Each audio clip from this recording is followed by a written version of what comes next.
Hey friends, welcome back to my channel. In today's video, we will be discussing about data frames in RStudio. Right. Now, what is a data frame? It is a 2D data structure which is going to store the data in a tabular form, in the table form. All right. So these data frames, they have rows, they have columns, and for every column, there are different variables. Right. So, like we are going to create a data frame in this particular session, and the command which is used to create data frame is data.frame. All right, so let's have a look on this, how to create a data frame. Let's name a data frame as class. Not class, let's suppose you can say classroom. I'll take it as classroom, or section of, like if I say of any particular section I want to make a data frame, then section is equals to data.frame bracket starts. Now what variables I want in that? Name is equal to C bracket. Let's suppose very common names we all take it as, like Ram, Sham, then Gopal, then let's take some girls also, Garima, then we take a name as Sakshi, then we take another name as, let's suppose, Neha, then we take another name as, let's suppose, Krishna. All right, I have taken these names. Now for all these, let's suppose I am creating another variable, let's suppose age is equals to C bracket. What can be the age of all these? 22 comma 15 comma 23 comma 14, as say, like, see guys, I'm taking random values, so don't think these people are going to be of these age only. 3 6 7 ages are there. 3 6 1 extra I have taken.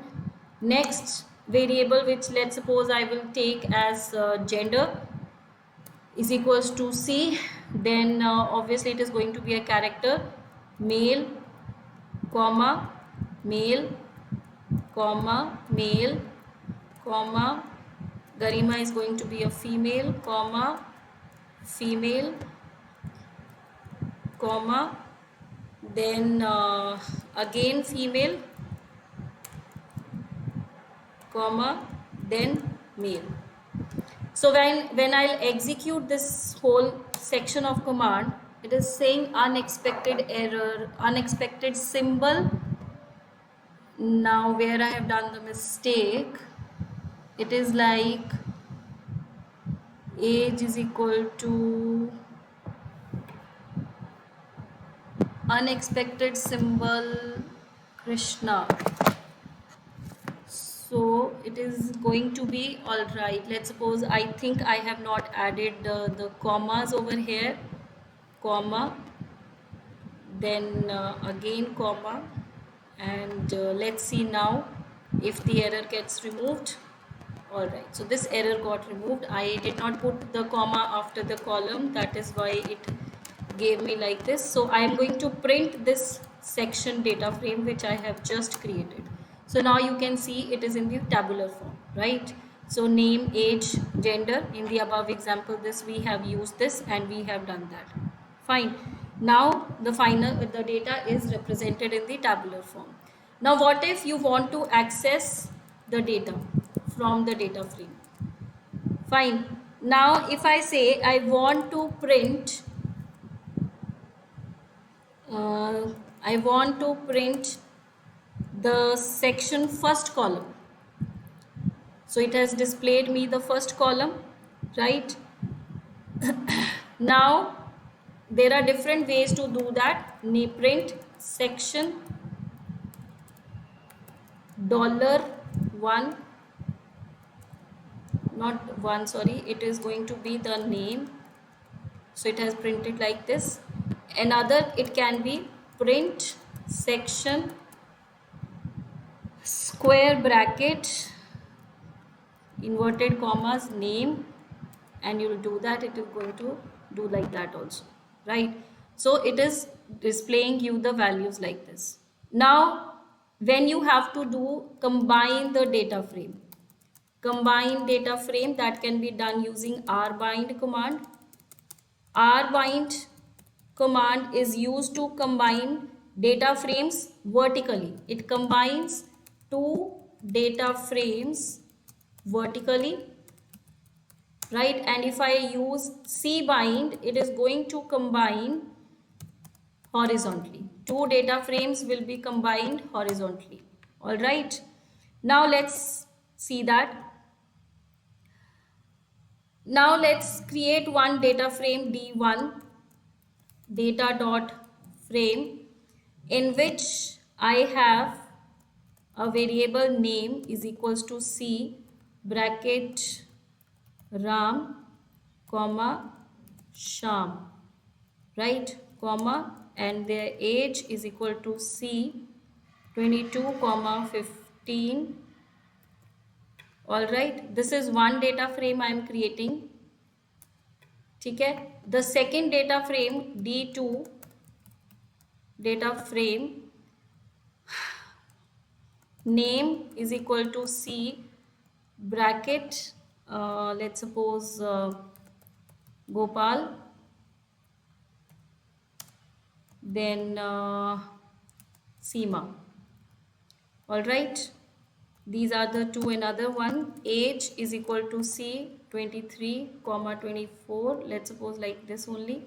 If I execute this one, all right, now I have created two data frames. Now I want to combine these two data frames rbind with, I'll combine it rbind because I want to combine them vertically. So I'll combine D1 comma D2. So now if I'll print this updated data frame, you can see here it has combined both the data frames like that. Fine. Now if I want to combine them vertically, horizontally, sorry. So if I say small d cbind comma d1 comma d2. So now if I'll display d, it is displaying me like this. So you can see the difference. It is vertically, it has combined the data frames horizontally using this cbind command. Now what if I want to know the length of the data frame? I want to know the length of data frame. For that, what I am going to do, the write in the command length. For that I'll have cat total elements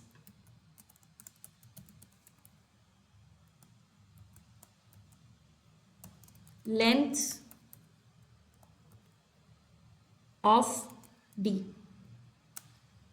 total elements 2, right? So this is going to display the length